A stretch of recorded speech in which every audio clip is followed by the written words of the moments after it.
Hello student, welcome to DNS.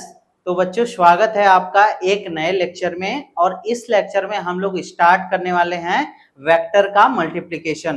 तो पिछले सारे वीडियो जितने भी मैंने क्लासेस आपको दिए हैं उसमें मैंने वेक्टर के एडिशन मतलब दो सदिशों का जोड़, दो से अधिक सदिशों का भी जोड़ मैंने बता दिया है, और दो से अधिक या दो से अधिक सदिशों का घटाना भी आपको समझा दिया है। ठीक है, तो ये सारी चीजें आप पिछले लेक्चर्स में देख सकते हैं और उसके सारे कॉन्सेप्ट आप याद रखिए, क्योंकि क्या होगा कि उसके कुछ कुछ कॉन्सेप्ट आपके डॉट प्रोडक्ट में भी यूज होंगे। ठीक है, तो आज हम लोग स्टार्ट करने जा रहे हैं वेक्टर का मल्टीप्लिकेशन। तो कॉपी पेन जरूर निकाल लीजिएगा, और जो भी चीज मैं बताते चल रहा हूं उसको एक बार अपने से नोट करते जाइए और उसको अपने तरीके से समझने की कोशिश करिए। ये चीज मैं बार बार हर लेक्चर में बताता हूं, क्योंकि मैं भी अगर मैं किसी का ऑनलाइन अगर क्लास करता हूं तो मैं कॉपी पेन लेके बैठता हूं और उसको अगर अपने तरीके से समझने की कोशिश करता हूं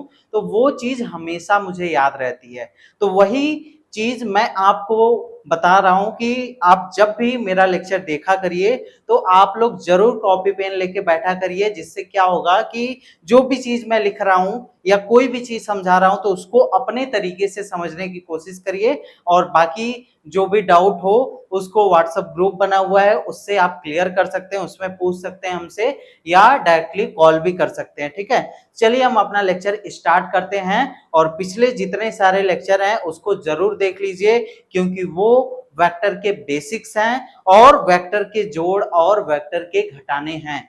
ठीक है, तो चलिए हम वेक्टर का मल्टीप्लिकेशन हम लोग स्टार्ट करते हैं। तो आज का हमारा टॉपिक क्या है? Multiplication of vector. Multiplication of multiplication of vector. Multiplication of vector. Multiplication of vector. तो वेक्टर का मल्टीप्लिकेशन होगा, जो कि एक नॉर्मल मल्टीप्लिकेशन हम लोग जानते हैं, जो नंबरों का हम मल्टीप्लिकेशन करते हैं। और वेक्टर का जो मल्टीप्लिकेशन होता है वो आपका जैसे नॉर्मल मल्टीप्लिकेशन करते हैं उस तरीके से बिल्कुल भी नहीं होता है।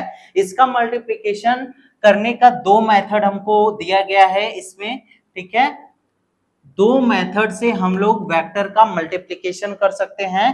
पहला पहला जिसको हम लोग क्या कहते हैं? स्केलर प्रोडक्ट कहते हैं। स्केलर प्रोडक्ट, प्रोडक्ट मतलब मल्टीप्लिकेशन, तो इसका नाम क्या है? इसको स्केलर प्रोडक्ट। और एक हमारा और मल्टीप्लिकेशन का तरीका है जिसको हम लोग क्या कहते हैं? वेक्टर प्रोडक्ट कहते हैं। तो वेक्टर प्रोडक्ट और स्केलर प्रोडक्ट आपके दो मल्टीप्लिकेशन के तरीके होते हैं दो सदिशों के। ठीक है, और इसको हम लोग क्या कहते हैं? डॉट प्रोडक्ट भी कहते हैं। इसको डॉट प्रोडक्ट भी कहते हैं। डॉट प्रोडक्ट क्यों कहते हैं अभी मैं आने वाले लेक्चर अभी अभी मैं जब आगे बढ़ूंगा इस लेक्चर में तो वहां पे आपको जरूर बताऊंगा। और इसको हम लोग क्रॉस प्रोडक्ट कहते हैं। क्रॉस प्रोडक्ट कहते हैं। तो वेक्टर का मल्टीप्लिकेशन दो टाइप से होता है। पहला टाइप होता है स्केलर प्रोडक्ट, दूसरा टाइप होता है वेक्टर प्रोडक्ट। स्केलर प्रोडक्ट का दूसरा नाम डॉट प्रोडक्ट होता है और वेक्टर प्रोडक्ट का दूसरा नाम क्या होता है? क्रॉस प्रोडक्ट होता है। तो ये सारी चीज पहले बेसिक्स आपको क्लियर होनी चाहिए कि हाँ कौन सा क्या आपका। हाँ, अब देखते हैं कि हमारा इसको हम लोग डॉट प्रोडक्ट क्यों कहते हैं, इसको क्रॉस प्रोडक्ट क्यों कहते हैं। ठीक है, तो देखिए जब हम लोग वेक्टर का वेक्टर से मल्टीप्लाई करते हैं, क्योंकि हमको क्या करना है? दो वेक्टर का मल्टीप्लिकेशन करना है। तो अगर हम लोग वेक्टर का वेक्टर से मल्टीप्लाई करते हैं, मल्टीप्लाई यहाँ पे नॉर्मल मैं मल्टीप्लाई का सीन दिखा रहा हूं, तो ये या तो आपका क्या देगा? ये दोनों मल्टीप्लाई करने से या तो ये स्केलर क्वांटिटी देगा या तो ये वेक्टर क्वांटिटी देगा। ठीक है, दो वेक्टर को अगर दो वेक्टरों को आपस में मल्टीप्लाई करते हैं तो या तो हमको स्केलर क्वांटिटी मिलेगी या हमें कोई नंबर मिलेगा।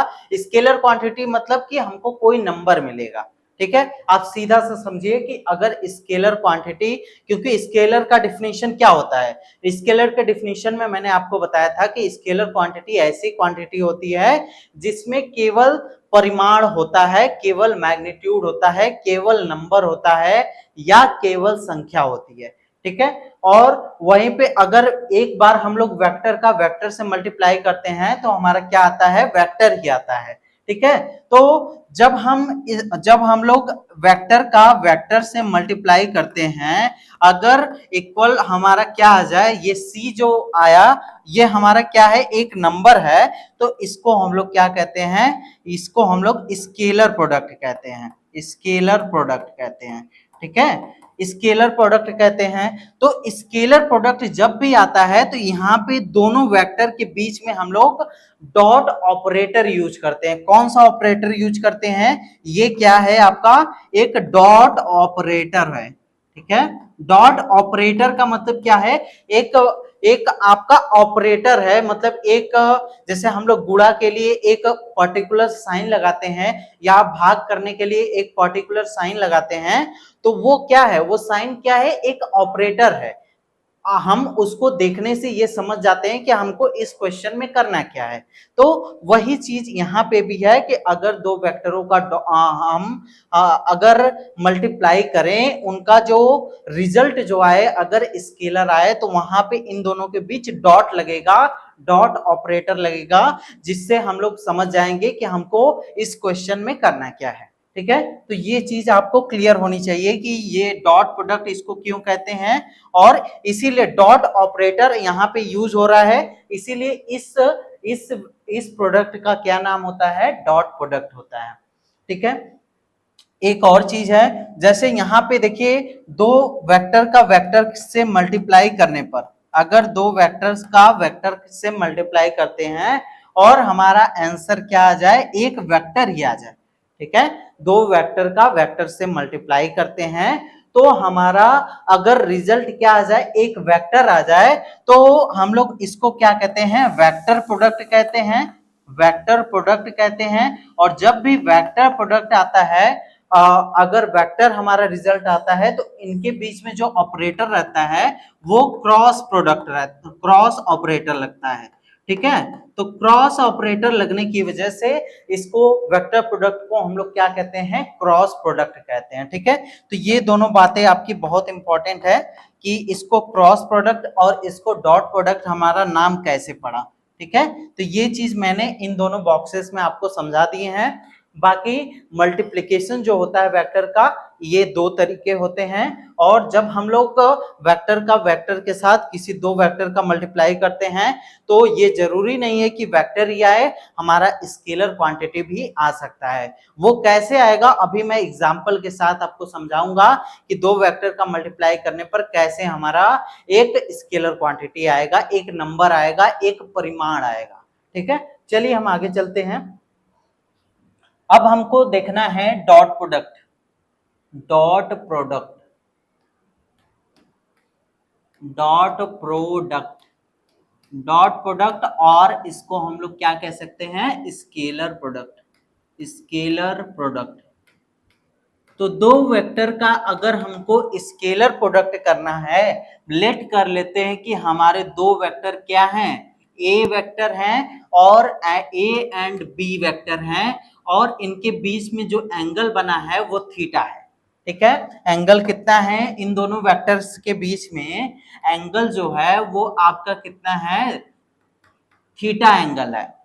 कैसे दो वेक्टर आपके बने हुए हैं, ये मान लीजिए कि ये वेक्टर बी है इस तरीके से, और ये वेक्टर ए है, और इनके बीच में जो एंगल बना है वो थीटा बना हुआ है। तो हमको इनका डॉट प्रोडक्ट बताना है, तो इसका जो फॉर्मूला होता है क्या होता है, ए डॉट बी वेक्टर, दोनों वेक्टर ही रहेंगे, वेक्टर का वेक्टर के साथ मल्टीप्लाई। अब हम लोग पढ़ रहे हैं डॉट प्रोडक्ट, तो डॉट वाला ऑपरेटर लगाएंगे बीच में, और यहाँ पे क्या होता है इसका फॉर्मूला, मतलब ए वेक्टर का मॉड और बी वेक्टर का मॉड इनटू कॉस थीटा होता है।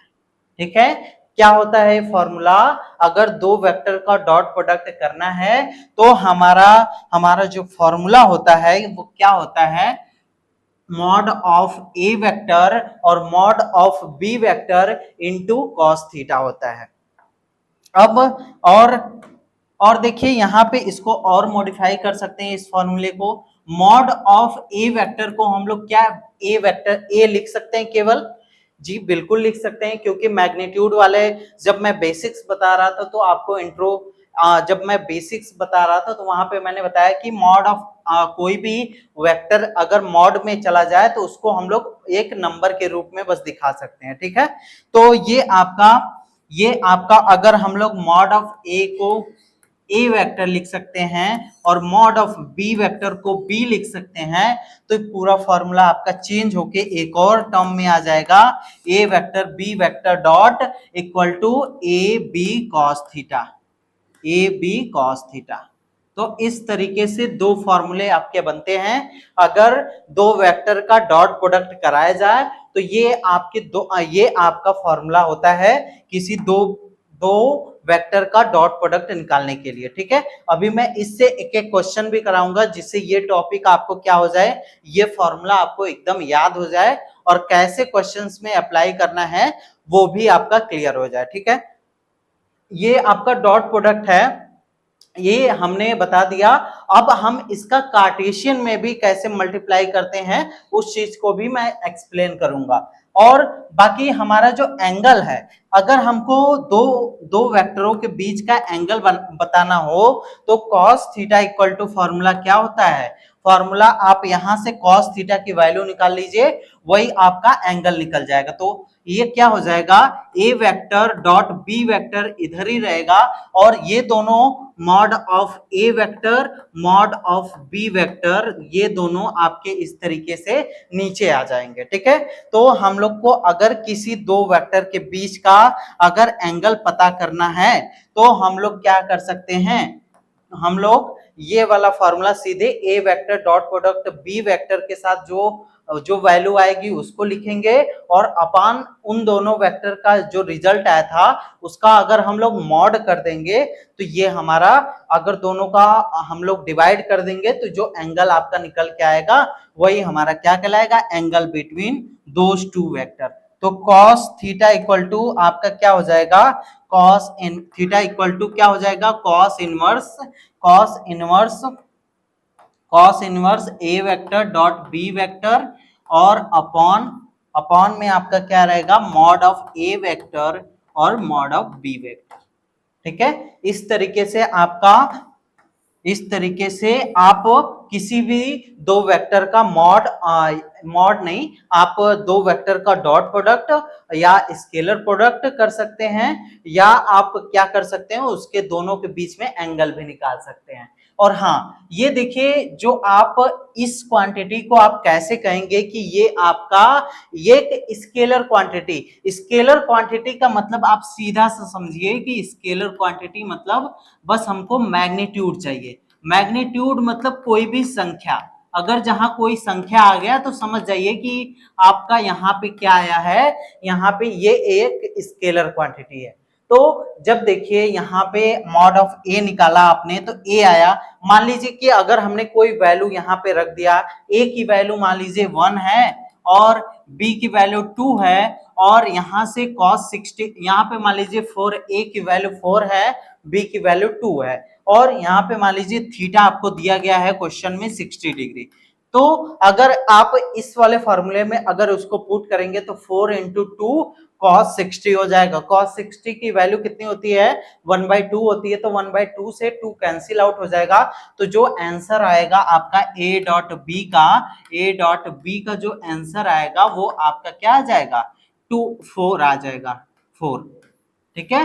तो इस तरीके से आपका क्या आ गया, रिजल्ट जो आया आपका एक नंबर है, एक मैग्नीट्यूड के फॉर्म में है, तो ये आपका क्या हो जाएगा, एक स्केलर क्वांटिटी हो जाएगा, एक स्केलर क्वांटिटी, ठीक है। तो यही चीज मैं आपसे बार बार कह रहा हूं कि जब दो वेक्टर का जब डॉट प्रोडक्ट करेंगे तो या तो स्केलर क्वांटिटी आएगी या तो वेक्टर क्वांटिटी आएगी।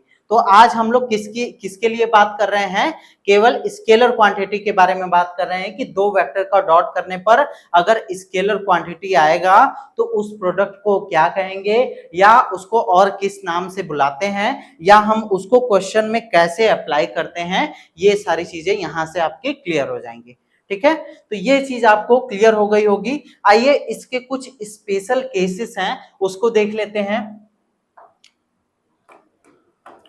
स्पेशल केसेस, स्पेशल केसेस, कुछ स्पेशल केसेस हैं इसके। पहला मान लीजिए कि अगर थीटा क्या है 0 डिग्री है, दूसरा मान लीजिए थीटा आपका क्या है, या आपका 90 डिग्री है, और तीसरा मान लीजिए कि थीटा 180 डिग्री है, और उसके बाद ये तीनों आपके कुछ स्पेशल केसेस हैं जो हमको इसके बारे में जानना है। अगर ये तीनों केसेस आपके क्वेश्चन में आ जाते हैं तो हम लोग डायरेक्टली क्वेश्चन में अप्लाई कर देंगे। ये वाला जो इससे फॉर्मूला निकलेगा वही फॉर्मूला हम लोग डायरेक्ट रख के सॉल्व कर सकते हैं। ठीक है, तो देखिए यहाँ पे आएगा क्या, अगर आप थीटा इक्वल टू 0 डिग्री कह रहे हैं तो मतलब दो वेक्टरों के बीच में एंगल कितना बन रहा है आपका, अगर दो वेक्टर है उनका दोनों का मल्टीप्लाई करना है, मान लीजिए ए वेक्टर है और बी वेक्टर है, तो ये दोनों, सॉरी यहाँ पे इस तरीके से नहीं, ये वेक्टर ए है और ये वेक्टर बी है,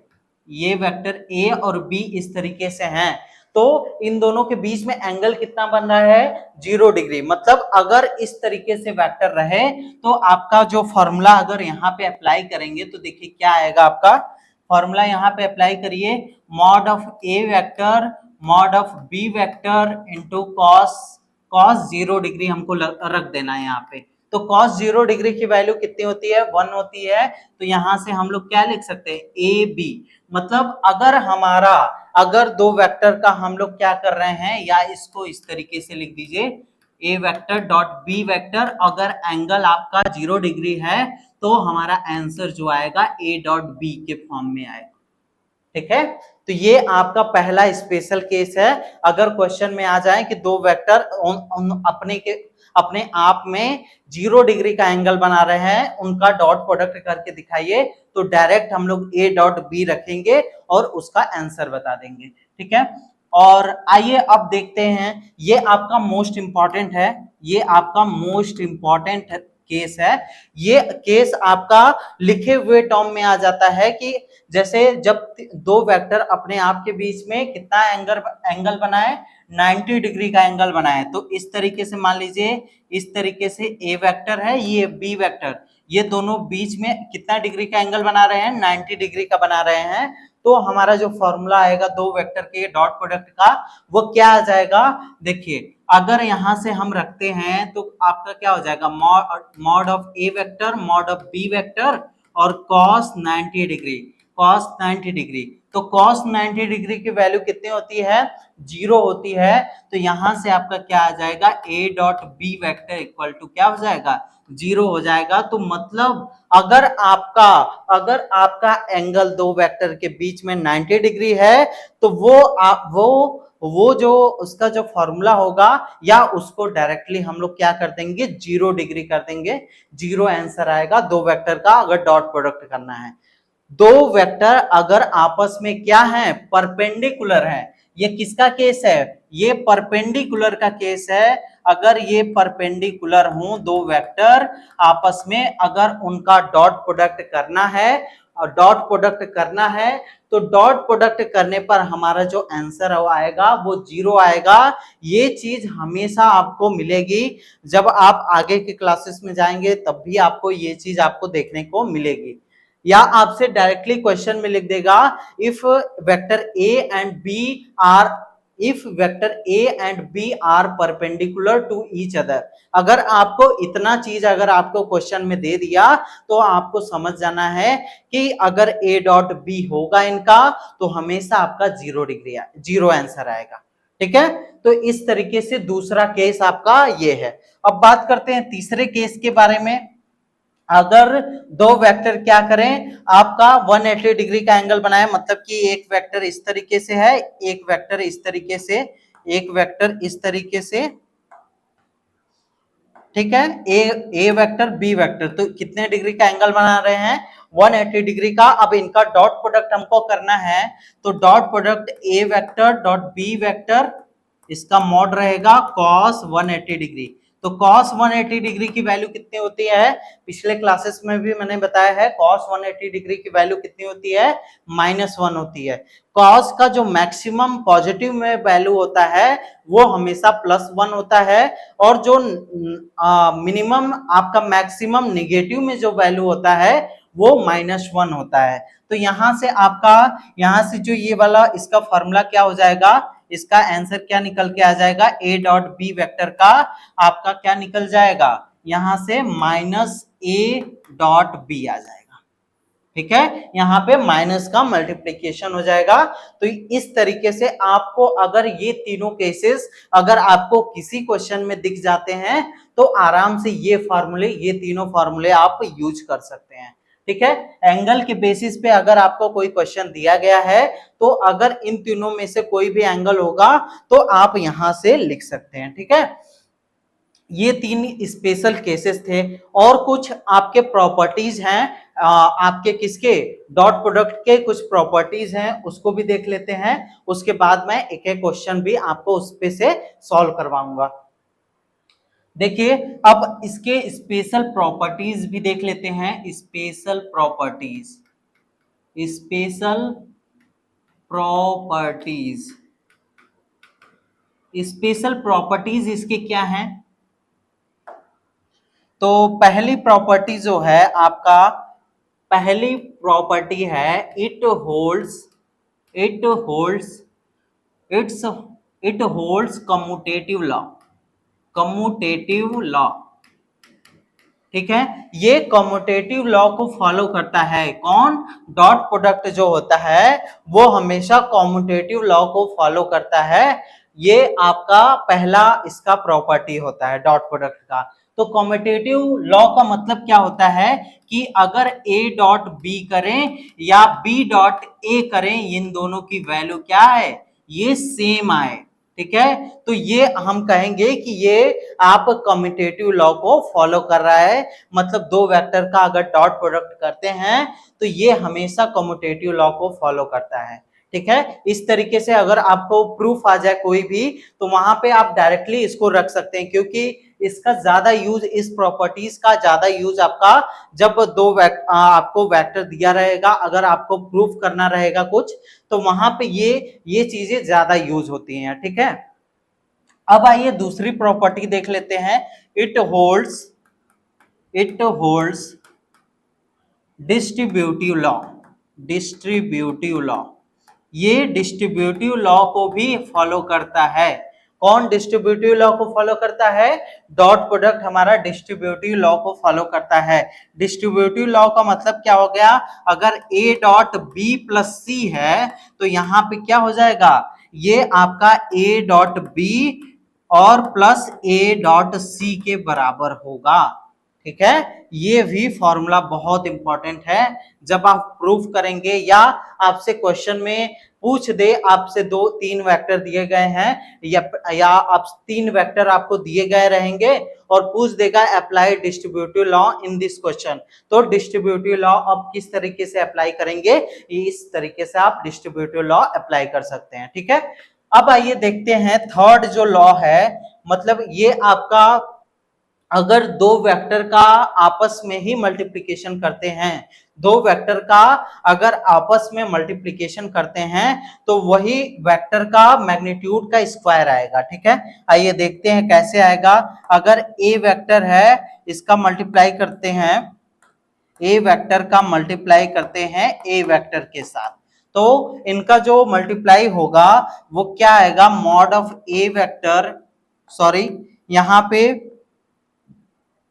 पे क्या आ जाएगा, ए वेक्टर और ए वेक्टर आपका इस तरीके से हो जाएगा, और आपका क्या होता है, कॉस, आपका क्या होता है कॉस, यहाँ पे अगर दो वेक्टर क्या है, इस तरीके से दो वेक्टर हैं, इसी पे मान लीजिए दोनों वेक्टर हैं, तो इन दोनों के बीच में एंगल कितना बन रहा है, कोई एंगल नहीं बन रहा है, तो 0 डिग्री एंगल बन रहा है, तो cos 0 यहाँ पे रख दीजिए, cos 0 की वैल्यू 1 हो गई, तो यहां से क्या हो जाएगा, मॉड ऑफ a का स्क्वायर हो जाएगा, मॉड ऑफ a का स्क्वायर मतलब a स्क्वायर हो जाएगा। ठीक है, अगर दो वेक्टर का उसी के साथ मतलब एक वेक्टर का आप उसके साथ ही मल्टीप्लाई करेंगे या डॉट प्रोडक्ट करेंगे तो उसका जो आंसर आएगा ए स्क्वायर के रूप में आएगा।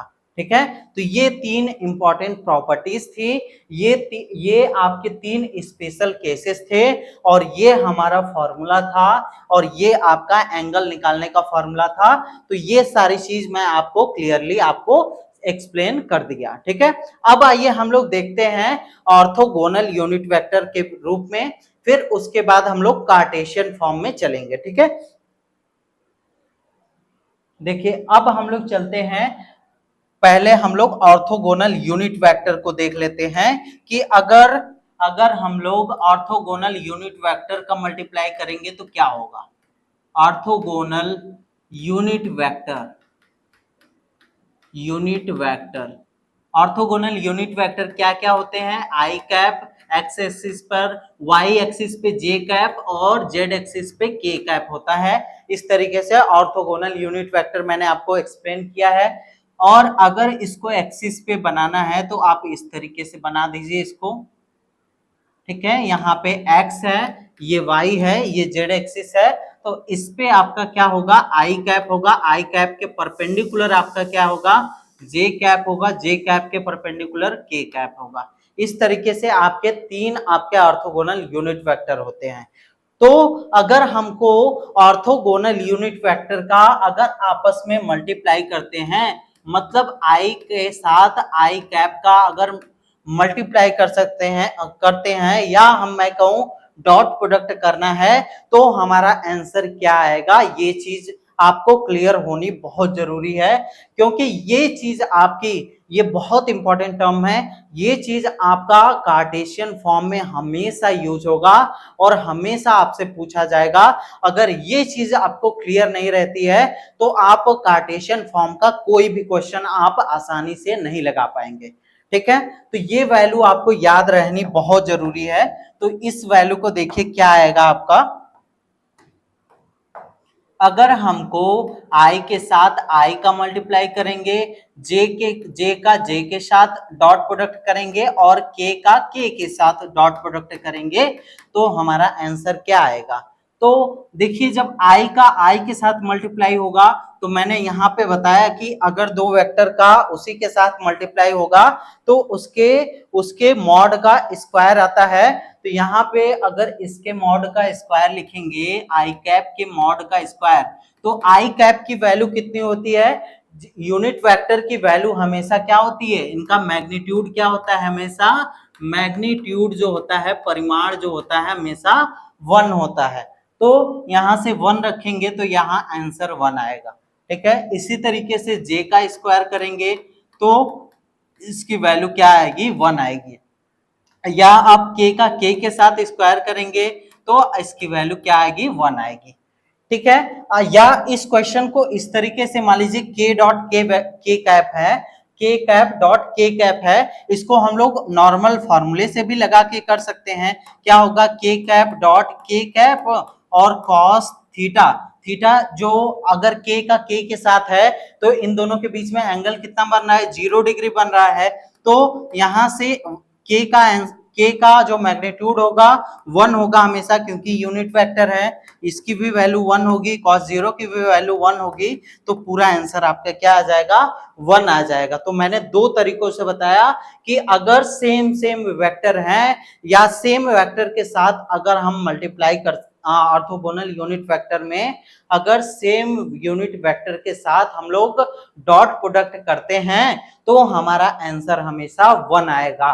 ठीक है, डॉट प्रोडक्ट अगर सेम के साथ होगा या सेम यूनिट वेक्टर के साथ होगा तो आपका जो आंसर आएगा हमेशा 1 आएगा। ठीक है, इस तरीके से ये चीज आपको क्लियर हो जानी चाहिए क्योंकि ये सारे आपके क्वेश्चंस में यूज होंगे, जो क्वेश्चन मैं अभी आपको एक्सप्लेन करूंगा।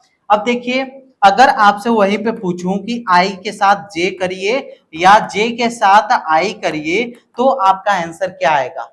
ठीक है, तो इसको आइए सॉल्व कर लेते हैं।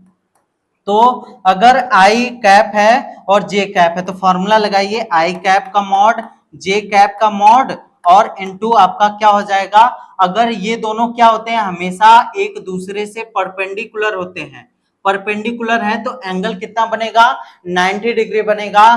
तो मैंने आपको एक स्पेशल केस बताया है कि कहीं पे भी 90 डिग्री दिख जाए तो इसकी वैल्यू क्या हो जाएगी, 0 हो जाएगी।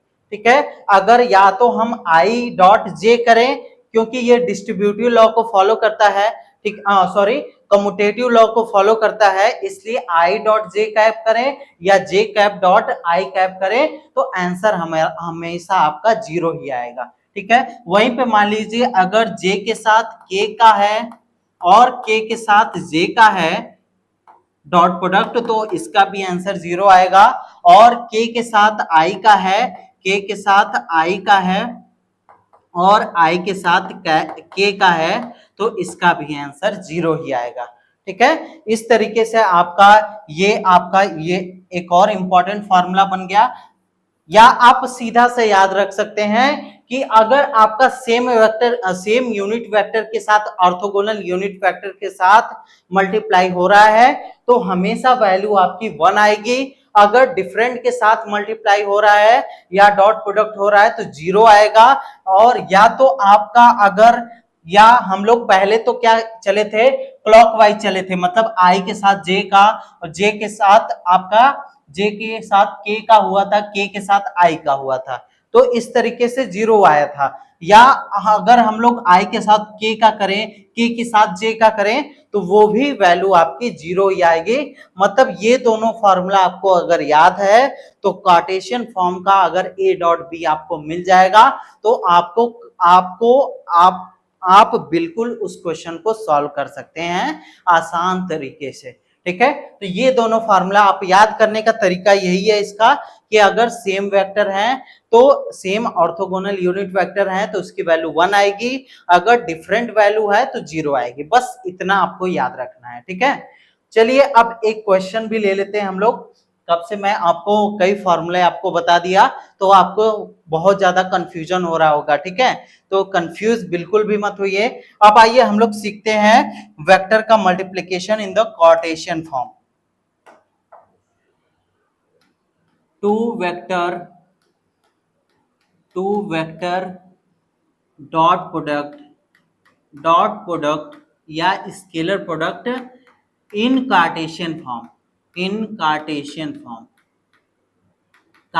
फॉर्म मैं पहले से ही बता रहा हूं कि कार्टेशियन फॉर्म आपको जहां पे भी दिख जाए तो समझ जाइए कि आपको एक्स वाई जेड एक्सिस का वहां पे बात होगा ही। ठीक है, तो दो वेक्टर आपको दिए गए हैं, उनका डॉट प्रोडक्ट करना है। वो किस रूप में दिए गए हैं, कार्टेशियन फॉर्म में दिए गए हैं। ठीक है, तो उनका डॉट प्रोडक्ट कैसे होगा, तो देखिए मान लीजिए ए वेक्टर आपको दिया गया है ए एक्स आई कैप प्लस ए वाई जे कैप प्लस ए जेड के कैप। इस तरीके से आपको ए वेक्टर दिया गया है और आपको एक और वेक्टर बी वेक्टर दिया गया है और यहाँ पे इसकी वैल्यू है बी एक्स आई कैप प्लस बी वाई जे कैप और बी जेड के कैप। इस तरीके से आपको दो वेक्टर दिए गए हैं। अगर आपको इनका डॉट प्रोडक्ट करना है तो डॉट प्रोडक्ट क्या करेंगे, ए डॉट बी, नॉर्मल वही तरीका अपनाएंगे। तो ए डॉट बी आपका क्या लिखेंगे हम लोग, यहाँ पे ए एक्स आई कैप को उसी तरीके से ए वाई जे कैप उसी तरीके से उतार दीजिए, ए जेड के कैप इसी तरीके से लिख दीजिए। मतलब ए वाले पार्ट को उसी तरीके से लिख दीजिए और बी वाले बी वेक्टर का जो वैल्यू दी गई है उसको उसी तरीके से लिख दीजिए और यहाँ पे डिस्ट्रीब्यूटिव लॉ अप्लाई कर देंगे। ठीक है, ये आपका यहाँ पे अब हम लोग क्या करेंगे, ax का इसमें मल्टीप्लाई करेंगे, ax का इसमें मल्टीप्लाई करेंगे और ax का इसमें मल्टीप्लाई करेंगे। जो नॉर्मल मेथड से हम लोग मल्टीप्लिकेशन, अगर आप द्विघात समीकरण पढ़े होंगे, तो उसमें इस तरीके का मल्टीप्लिकेशन आता था, मतलब कि द्विघात समीकरण जो आते थे वो आपके डिस्ट्रीब्यूटिव लॉ को फॉलो करते थे। तो आइए करते हैं यहाँ पे। अभी आपको देखने में बहुत लंबा लगेगा, देखिए आपका इसका रिजल्ट कितना कितना अच्छे से आ जाएगा, आराम से आ जाएगा। देखिए ए एक्स का इसमें जब मल्टीप्लाई करेंगे तो ए एक्स इंटू बी एक्स आ जाएगा और आई कैप इंटू आई कैप आएगा, इस तरीके से आएगा। अब आइए ए एक्स का इसमें मल्टीप्लाई करेंगे तो देखिए यहाँ पे क्या आ जाएगा, ए एक्स आई ए एक्स इंटू बी वाई और आपका क्या हो जाएगा आई कैप डॉट जे कैप। तो अभी मैंने आपको बताया कि अगर दोनों, देखिए यहाँ पे ऑर्थोगोनल यूनिट वेक्टर का यूज आ गया आपका, यहाँ पे देखिए अगर दोनों वेक्टर आपके क्या हो, सेम सेम हो, तो उसकी वैल्यू हमेशा क्या होगी, 1 होगी। अगर ये वैल्यू डिफरेंट होगी तो इसकी वैल्यू 0 हो जाएगी, जिससे कि ये पूरा पार्ट आपका 0 हो जाएगा। तो इस तरीके से जो फॉर्मूला आपका निकल के आएगा, जब इसको पूरा सॉल्व करेंगे, इसको मैं इरेज कर दे रहा हूं, तो आई और आई कैप का वैल्यू क्या आ गया, 1 आ गया। और इसी तरीके से जब ax का इसके साथ करेंगे तो 0 आ जाएगा, ax का फिर इसके साथ करेंगे तो आई डॉट के कैप आ जाएगा, उसकी भी वैल्यू क्या होगी, 0 ही होगी। हाँ, तो इसकी भी वैल्यू आपकी 0 ही होगी। प्लस आप ए वाई वाले पे आ जाइए, ए वाई को तीनों से करेंगे तो ए वाई का आई के साथ 0 आ जाएगा, ए वाई का जे है, जे के साथ करेंगे तब 1 आएगा, तो ए वाई इंटू बी वाई आपका आ जाएगा। और प्लस आपका इसी तरीके से ए जेड इंटू बी जेड आ जाएगा। मतलब जब सेम सेम रहेंगे बस उसी के साथ मल्टीप्लाई होगा, और बाकी अगर डिफरेंट रहते हैं तो उनकी वैल्यू क्या हो जाएगी, 0 के बराबर हो जाएगी। तो ये चीज आपको क्लियर हो गई होगी कि अगर कार्टेशियन फॉर्म में आपके वेक्टर्स दिए गए हों तो उनका हम डॉट प्रोडक्ट किस तरीके से निकाल सकते हैं, ये मैंने आपको यहाँ पे सिखा दिया। अभी मैं इससे एक एग्जांपल भी करवाऊंगा तो आपको और चीजें क्लियर हो जाएंगी। देखिए अब मान लीजिए ये आपका कार्टेशियन फॉर्म में हो गया। अब हम लोग एक क्वेश्चन लेते हैं।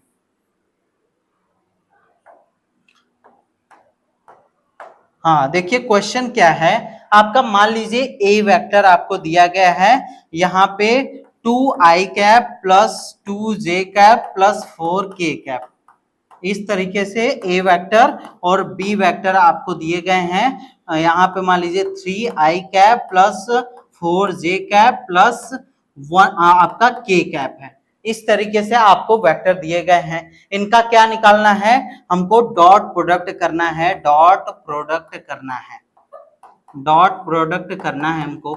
आइए डॉट प्रोडक्ट करते हैं, इसका कैसे होगा। तो इसको पहले सीधा सीधा हम लोग इसको इस तरीके से यहाँ पे मल्टीप्लिकेशन में उतार लेते हैं, इधर ही आगे मैं कर देता हूं। तो यहाँ से क्या हो जाएगा, a dot B equal to आपका क्या हो जाएगा, यहाँ पे देखिए डायरेक्टली हम लोग करेंगे। यहाँ पे अब मुझे ये चीज आपको लिखने की जरूरत नहीं है, आप यहाँ पे डायरेक्टली भी कर सकते हैं। तो अगर आई का साथ बस हमको जो आपका आई कैप है, जो ऑर्थोगोनल यूनिट सेम सेम है, बस उन्हीं के साथ मल्टीप्लाई होगा। तो उन्हीं इसका मैग्नीट्यूड 3 है, इसका मैग्नीट्यूड 2 है, तो 3 2 जा 6 हो जाएगा, और बाकी आई और आई के साथ मिलके 1 हो जाएगा उसकी वैल्यू। ठीक है, तो 3 2 जा 6, 4 2 जा 8 आ गया, 4 2 जा 8 आ गया, और 4 यहाँ पे कुछ नहीं दिया है तो मतलब 1 है यहाँ पे, तो 4 1 जा 4 हो जाएगा। तो यहाँ से इस तरीके से तो आपका यहाँ पे इस तरीके से आई का आई के साथ, जे का जे के साथ, के का के के साथ। और इस क्यों हम लोग इस तरीके से कर रहे हैं, क्योंकि अगर डिफरेंट के साथ मल्टीप्लाई करेंगे तो उसकी वैल्यू क्या हो जाती थी, 0 हो जाती है, जो अभी मैंने फॉर्मूला यहाँ पे आपको यहाँ पे एक्सप्लेन करके बताया कि क्यों ये वैल्यू 0 आ जाती है। ठीक है, अब यहाँ पे देखिए, अब इसको ऐड कर देंगे तो यहाँ पे क्या हो जाएगा, 18 आ जाएगा, और 18 आपका क्या आ गया, इसकी वैल्यू आ गई। मतलब ये 18 देखिए क्या आया है, एक स्केलर क्वांटिटी है, मतलब एक मैग्नीट्यूड के फॉर्म में है, तो इसलिए इसको हम लोग इसको क्या कहते हैं, स्केलर प्रोडक्ट कहते हैं। जब हम लोग वेक्टर प्रोडक्ट करेंगे तो वहां पे दो वेक्टर का मल्टीप्लाई करने पर आपका वेक्टर ही आएगा। ठीक है, तो उसको भी देखेंगे जब मैं नेक्स्ट क्लास में आऊंगा तो आपको क्रॉस प्रोडक्ट के बारे में भी बताऊंगा। अब आपको ये दो वेक्टर दिए गए हैं, इनका आपने आपने मैग्नीट्यूड तो निकाल लिया, ए डॉट बी तो आपने कर लिया। अगर आपसे इन दोनों वेक्टर का आपसे एंगल भी पूछ दे तो आप क्या करेंगे? देखिए, इन दोनों वेक्टर का आपसे अगर एंगल भी पूछ दे तो मैंने फार्मूला अभी मैंने बताया cos थीटा इक्वल टू क्या है, ए डॉट बी की वैल्यू जितनी आई है upon mod of A into mod of B. इस तरीके से ये वैल्यू जो आएगी इसका हम लोग यहाँ पे वैल्यू पुट कर देंगे। तो ए डॉट बी की वैल्यू कितनी आई है, यहां से 18 आ गई है। ठीक है, अब हमको वैल्यू किसकी चाहिए, मॉड ऑफ ए वेक्टर की वैल्यू चाहिए। तो मॉड ऑफ ए वेक्टर की वैल्यू, इसका रिजल्टेंट आपको मॉड निकालना है तो आप कैसे निकालेंगे? देखिए यहाँ पे मॉड ऑफ ए वेक्टर निकालेंगे तो अंडर रूट क्या होता है formula, X square Y square plus Z square, जो मैंने कार्टेशियन फॉर्म में आपको ये वाला फॉर्मूला आपको बताया है। तो यहां से देखिए, अगर यहां से 2 का स्क्वायर और 4 का स्क्वायर कर देंगे तो जो वैल्यू आएगी वही ए का मैग्नीट्यूड होगा। तो इस तरीके से यहां से आपका क्या हो जाएगा, यहाँ पे 2 है और 4 है, तो यहां से 2 टू जा 4 और 2 टू जा 4, यहाँ पे 16, तो यहां से ये अंडर रूट 24 आ जाएगा। ये आपका इसका मतलब ए का मॉड हो गया। अब बी का मॉड निकालना है आपको, तो बी का मॉड क्या निकलेगा, X square plus Y square plus Z square. तो वही हम फिर से करेंगे। तो यहां से एक्स की वैल्यू क्या है, यहाँ पे 3 3 जा 9 और 4 4 जा 16, 9 प्लस 16 प्लस आपका क्या है, प्लस यहाँ पे भी 1 है, तो 1 का स्क्वायर 1 ही होगा। तो इस तरीके से यहाँ पे आंसर जो आ जाएगा, यहाँ पे 26 आ जाएगा। तो यहाँ से जो एंगल आपका निकलेगा cos theta equal to A dot B की वैल्यू कितनी है, 18 है, और यहाँ पे क्या हो जाएगा, under root 24 into under root 26 आ जाएगा। और थीटा को अगर कॉस को उधर लेके चले जाएंगे तो थीटा की value cos inverse 18 by under root 24 into under root 26। इस तरीके से हम लोग, अगर कार्टेशियन फॉर्म में कोई दो वेक्टर दिया गया हो, अगर उनके बीच का एंगल आपसे पूछ रहा हो तो आप इस तरीके से सॉल्व करके निकाल सकते हैं। ठीक है, तो आई होप कि ये आपको चीजें क्लियर हो गई होंगी कि कार्टेशियन फॉर्म में कैसे आपका डॉट प्रोडक्ट होगा, या कार्टेशियन फॉर्म में नहीं भी है तो उसका डॉट प्रोडक्ट कैसे होगा, उसके लिए हम लोग फार्मूला लगाएंगे। देखिए, मान लीजिए कि कोई फोर्स है आपका, कोई फोर्स आपका लग रहा है, एक आपका मान लीजिए फोर्स आपका क्या लग रहा है, 10 न्यूटन का फोर्स लग रहा है, और एक आपका 10 न्यूटन का फोर्स लग रहा है, या आप ले लीजिए एक वेक्टर आपको दिया गया है, ए वेक्टर आपको दिया गया है 10, आपका ए वेक्टर 10 दिया गया है और बी वेक्टर आपको 5 दिया गया है। इस तरीके से दो वेक्टर दिए गए हैं और आपसे क्वेश्चन पूछ रहा है कि आप ए डॉट बी निकाल के दिखाइए, मतलब इनका डॉट प्रोडक्ट निकाल के दिखाइए। तो आप क्या करेंगे, सीधे फॉर्मूला लिखेंगे ए बी कॉस थीटा। तो इनका मैग्नीट्यूड आपका क्या है, इनका मैग्नीट्यूड आपका क्या है, 10 है, इंटू आपका 5 हो जाएगा, और कॉस थीटा की वैल्यू, मान लीजिए थीटा एंगल भी आपको दिया गया है, थीटा एंगल मान लीजिए 60 डिग्री दिया गया है, तो यहाँ पे cos 60 डिग्री यहाँ पे पुट कर देंगे, तो आपका क्या हो जाएगा 50 इंटू 1/2, तो 2 से 2 कैंसिल, यहाँ पे 2 से कैंसिल हो जाएगा 50, तो आंसर आ जाएगा 25। तो ये आपका, अगर आपका कार्टेशियन फॉर्म में डॉट प्रोडक्ट नहीं दिया गया है तो आप इस तरीके से मल्टीप्लाई कर सकते हैं या डॉट प्रोडक्ट निकाल सकते हैं। अगर आपको कार्टेशियन फॉर्म में दिया गया है तो आप इस तरीके से डॉट प्रोडक्ट निकाल सकते हैं। तो दो तरीके हैं, अगर आपको दोनों तरीके से किसी भी तरीके से आपसे पूछता है कि अगर मुझे डॉट प्रोडक्ट करना है तो मैं दोनों चीजें आपको क्लियरली अच्छे तरीके से मैंने आपको बता दिया। अब चलिए हम आते हैं एक और इम्पोर्टेंट टॉपिक। अगर कोई दो वेक्टर दिया गया है, वेक्टर आपका अगर वेक्टर एंगल बनाते हैं किसके द्वारा, कोऑर्डिनेट एक्सिस से अगर एंगल बनाते हैं, एक्स एक्सिस पे कुछ एंगल बनाते हैं, वाई एक्सिस, मान लीजिए कि जैसे मैं क्या कहना चाह रहा हूं अभी मैं आपको पता चल जाएगा। देखिए अगर मान लीजिए कि ये आपका एक्स एक्सिस है, ये वाई एक्सिस है, ये जेड एक्सिस है, इस तरीके से एक्स एक्सिस, वाई एक्सिस और जेड एक्सिस है। अगर आपको कोई एक वेक्टर दिया गया है, मान लीजिए ए वेक्टर आपको दे दिया गया है और आपसे पूछ रहा है कि अगर इनका कोऑर्डिनेट के रिस्पेक्ट में जो एंगल बन रहा है, इस मान लीजिए एक्स एक्सिस पे अल्फा एंगल बन रहा है, वाई एक्सिस पे बीटा एंगल बन रहा है और जेड एक्सिस पे आपका जो एंगल बन रहा है क्या, गामा एंगल बन रहा है। इस तरीके से मान लीजिए 3 एंगल बन रहे हैं, तो इनका एक्स एक्सिस पे कितना एंगल होगा, मतलब आपको एक वेक्टर आपका या तो कार्टेशियन फॉर्म में दिया रहेगा या तो आपका नॉर्मल फॉर्म में दिया रहेगा। एक वेक्टर की वैल्यू मान लीजिए आपको पता है और उसको कोऑर्डिनेट के रूप में मतलब एक्स एक्सिस पे उसका कितना एंगल बन रहा है ये आपसे पूछे तो आपको सीधा सा क्या करना है, देखिए यहां से इसका परपेंडिकुलर ड्रॉ करिए और ए का अगर एक्स एक्सिस पे कंपोनेंट देखेंगे तो क्या होगा, ए एक्स होगा और ए का अगर वाई एक्सिस पे जो कंपोनेंट देखेंगे, और कंपोनेंट कैसे लिखना है ये मैंने पिछले क्लास में आपको जरूर बताया है। तो अगर ए का बी वाले वाई एक्सिस पे कंपोनेंट देखे तो क्या हो जाएगा, इतने की इतनी दूरी कितनी है, ए वाई है, तो आपका cos थीटा cos अल्फा, आपको मान लीजिए कि x एक्सिस पे पूछ रहा है कि कितना एंगल बनाएगा, तो x एक्सिस पे एंगल कितना बनाएगा, तो cos अल्फा की वैल्यू क्या होती है, cos अल्फा मतलब cos थीटा क्या होता है आपका, क्या होता है, आधार बटे कर्ण होता है। cos बराबर क्या होता है, लाल बटे कक्का से आप लगा सकते हैं, जो यूपी बोर्ड के बच्चे होंगे जानते होंगे, यहाँ पे क्या होता है साइन कॉस और टेन होता है।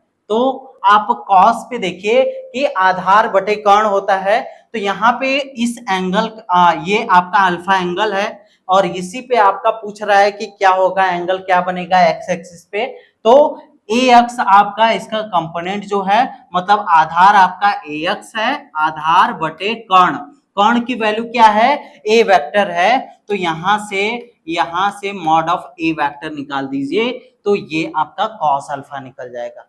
तो आपका क्वेश्चन किस तरीके से आता है, मान लीजिए कि ए वेक्टर आपको दिया गया है 3i cap plus 4j cap plus 6k cap, इस तरीके से आपको क्वेश्चन दिया गया है, पूछ रहा है कि ये एक्स एक्सिस, वाई एक्सिस और जेड एक्सिस से कितना एंगल बना रहा है, कितना एंगल बना रहा है, तो आप डायरेक्टली लगाएंगे। एंगल कैसे निकालेंगे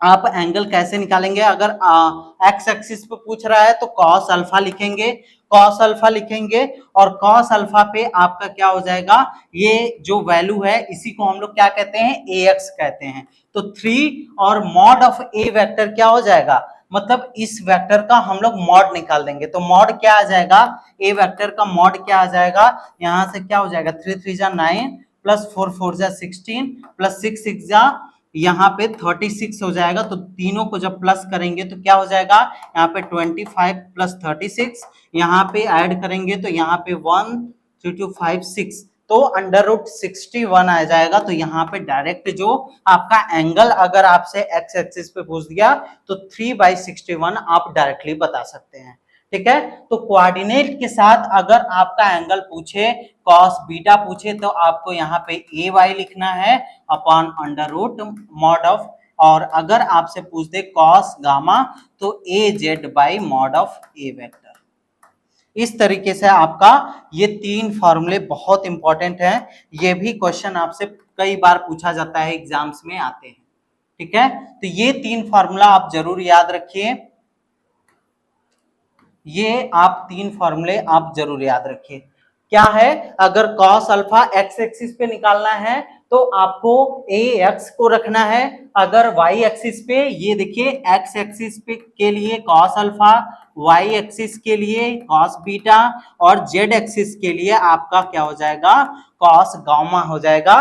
तो यहां से आप डायरेक्टली वैल्यू रख के इस टाइप के क्वेश्चन का एंगल आप बता सकते हैं, ठीक है। तो इस तरीके से आपका कार्टेशियन फॉर्म से भी मैंने एक एग्जांपल दे दिया, और नॉर्मल तरीके से भी क्वेश्चन आए तो कैसे फॉर्मूला हम लोग अप्लाई करेंगे उस चीज को भी मैंने बता दिया। तो डॉट प्रोडक्ट से रिलेटेड जितनी भी चीजें थी उसको मैंने आपको क्लियरली तरीके से आपको बता दिया। आई होप कि ये लेक्चर आपको बिल्कुल समझ में आया होगा, और मैंने एक एक एग्जाम्पल के साथ आपको हर चीजें बताई हैं। तो आई होप कि ये वाला लेक्चर आपको एकदम क्लियर होगा, या मैं कहूं कि इस स्केलर प्रोडक्ट दो वेक्टरों का आपको एकदम याद हो गया होगा। और बाकी मैं हमेशा कह रहा हूं कि जो भी चीज आपको मैं पढ़ा रहा हूं तो आप कॉपी पेन जरूर लेके बैठिए, जिससे क्या होगा कि जो चीज आप लिखते रहेंगे तो वो चीज और क्लियर होगी। एक तो मैं आपको बता रहा हूं, एक आप अपने से लिखेंगे, बीच बीच में पॉज करके अपने से लिखा करिए, जिससे क्या होगा कि आपका एक नोट्स भी बन जाएगा और वो चीज आपको एकदम क्लियर दिमाग में बैठ जाएगी। ठीक है। तो यही था आज के लेक्चर में स्केलर प्रोडक्ट के बारे में। अब जब अगले लेक्चर में आएंगे तो वहां पे क्रॉस प्रोडक्ट के बारे में बात करेंगे, और क्रॉस प्रोडक्ट कैसे होता है, उसका एंगल कैसे निकलता है, कार्टेशियन फॉर्म में कैसे मल्टीप्लाई करेंगे, तो वो सारी चीजें अगले लेक्चर में होंगी। ठीक है। तो चलिए अब मिलते हैं नेक्स्ट लेक्चर में। Thank you.